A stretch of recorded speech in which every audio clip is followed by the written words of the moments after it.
So, hello everybody.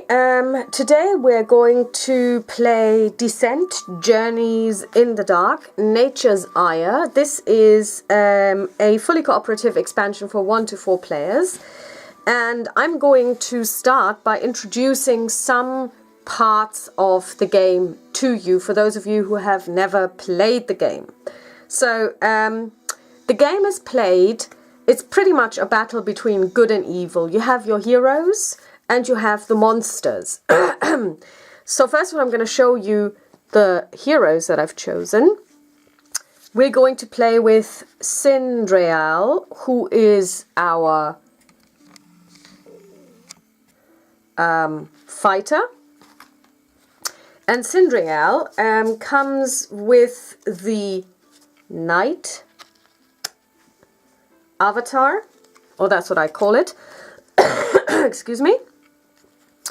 And when you first choose your heroes, when they're level 1, you get to choose what kind of an avatar they represent. So I've chosen the knight. A berserker would also have been an option, and other possibilities from the game. And as her starting equipment, she gets 1 wooden shield, which allows her that to add 1 defense to her defense dice. Only after she has rolled, and then she exhausted, it's only valid once per turn. She also gets the iron longsword, which is a one-handed blade. She rolls a blue and a red die. And when she gets a surge, she may force the target to re-roll 1 defense die, which is really nice. And then lastly, I took the Oath of Honor, spending her 1, No, actually, I didn't spend anything on that one. When she spends 1 fatigue, she can choose another hero within 3 spaces of her with an adjacent monster, and then she can trade places, which is really good because her movement is only 4. So that's actually quite good. You can send one of the quicker ones up ahead, they can make an attack, and then she can switch places. So that's a really good ability to have. Next up, we have Ashrian. Now, Ashrian is a magic user type. So, and for her, I chose the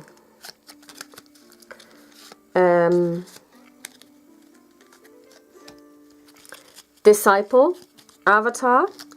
Now, the disciples in this game, as part of their basic makeup, they can say a prayer of healing.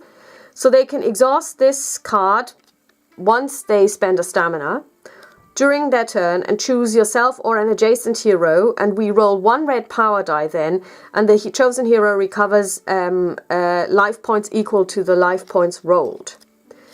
She also has an iron mace, which is a one-handed weapon, and it allows her to roll a blue and a yellow die.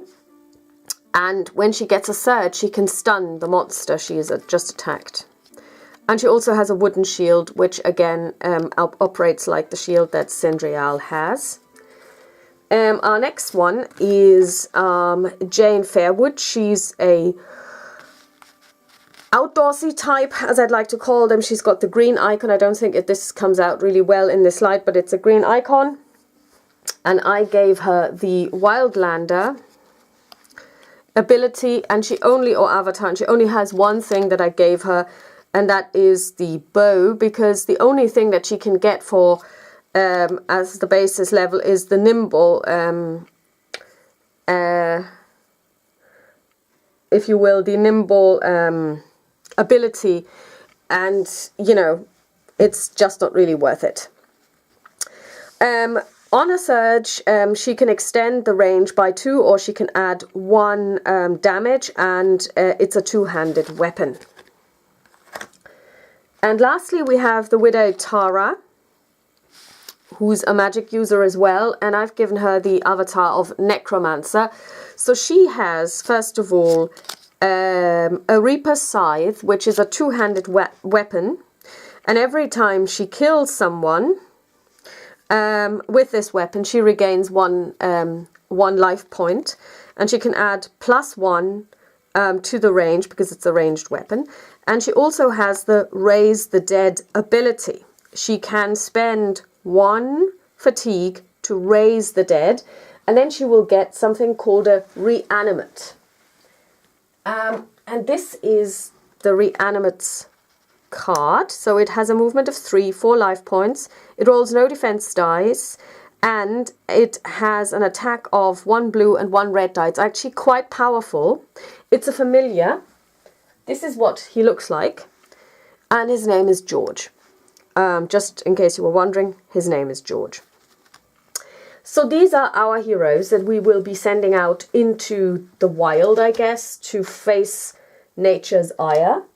And like I said, this is a cooperative game, and how they are played is by downloading the rules, which you can get online, and then you have to set up the game in a certain way.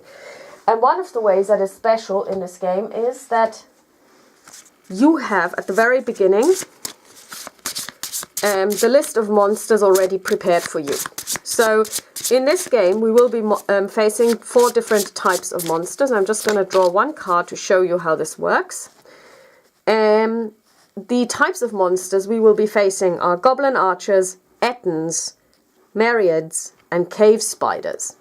Now, I'm going to put this in again. Give this a shuffle. This is basically the so-called AI deck. I'm going to put this over here. And I'm going to introduce you to our monster friends. So, first of all, we have the ettins. These are basically 2-headed giants. You have the minion and the master monster. These are the Act 1 cards. So basically they have reach, so they can have a melee attack against somebody who's further away than just 1 space. And on a surge they add 2 damage as the minion. The master also has reach. As an action they can throw you. And on a surge they add 3 damage. They're really, really dangerous. They roll 2 attack dice each, and the master has 8 hit points and the minion has 5. When we turn it over, we see that reach means the monster may attack targets up to 2 spaces away, which is actually quite a long ways away. Throw, choose a hero adjacent to this monster. That hero must test might. If he fails, remove the hero from the map to then place him on an empty space within 3 spaces of his original space. He counts as entering that space. So, for example, you could throw him into lava. Then the hero suffers 1 damage. Next up, we have the myriads. They also have reach. On a surge, the minion can immobilize you or add 1 damage. And the master has reach. He can immobilize you on a surge or add 2 damage, and he flails. Now, what does that mean? Flail. When attacking, this monster may target 2 separate heroes. This monster makes 1 attack roll, and each hero rolls defense dice separately. And immobilize. If this attack deals at least 1 damage after the defense roll, the target is immobilized. Next up, we have the goblin archers. They scamper, they are cowardly, they have +1 range on a surge or +1 damage, and the master has scamper. He's not cowardly. He adds +2 range or +2 damage on a surge. Scamper means that this monster may move through spaces containing heroes. This is very important because usually you cannot move through a space that contains a figure of the opposing side. So heroes can move through hero spaces and monsters can move through monster spaces, but these guys can move through spaces that belong to the heroes. Cowardly. This monster cannot spend surges on abilities unless it is within 3 spaces of any master monster or lieutenant. So any, it doesn't have to be an archer, but you know. And last but not least, we have cave spiders. They poison you. Or add 1 damage, and the master cave spider can throw a web, can poison you, or add 2 damage. And the web means that each hero adjacent to this monster must suffer 1 fatigue to move out of his current space. This is in addition to any other fatigue suffered to move. Poison. If this attack deals at least 1 damage after the defense roll, the target is poisoned. And these are conditions which I can show you as well. This is the poison condition, and what does it do?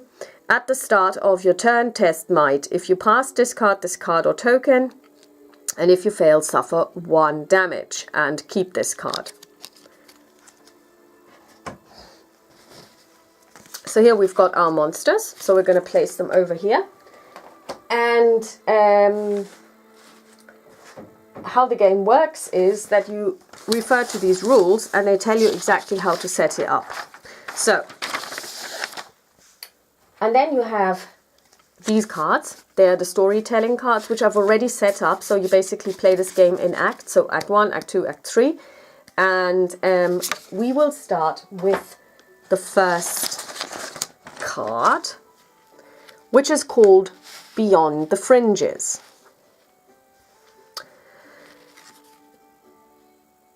Cave spiders do not block line of sight during the Goblin Archer's activation. Each hero that ends his turn in a water space or adjacent to 2 or more water spaces is poisoned. If there are no monsters on the map, refresh fate and discard the exploration card. The surroundings are foreign to you and the monsters feed off of your unfamiliarity. Weak monsters become strong, not through force, but through nature itself. We have 3 turns to fulfill this quest, and if we don't, then we advance doom by 1. And then we discard this exploration card. So this is the so-called Beyond the Fringes beginning card, if you like. So this is the beginning of the adventure.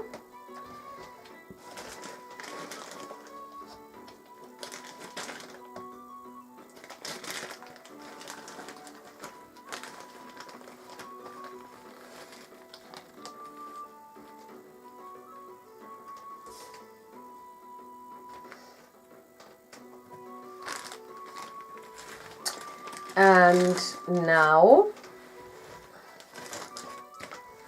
we are going to read the beginning of the story, if I can find it.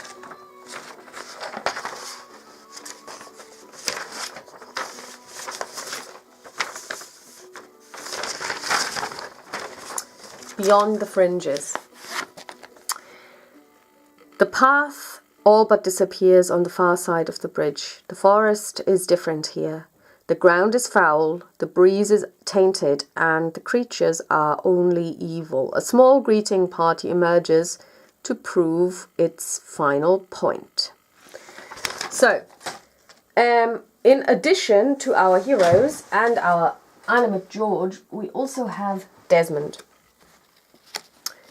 Desmond is a farmer, a villager. He has a movement of 4, 10 hearts, and he rolls 1 grey defense die, and he can heal us. During Act 2, add 1 additional grey defense die to Desmond's defense pool. If he dies, we lose. So now I would like to show you the actual game.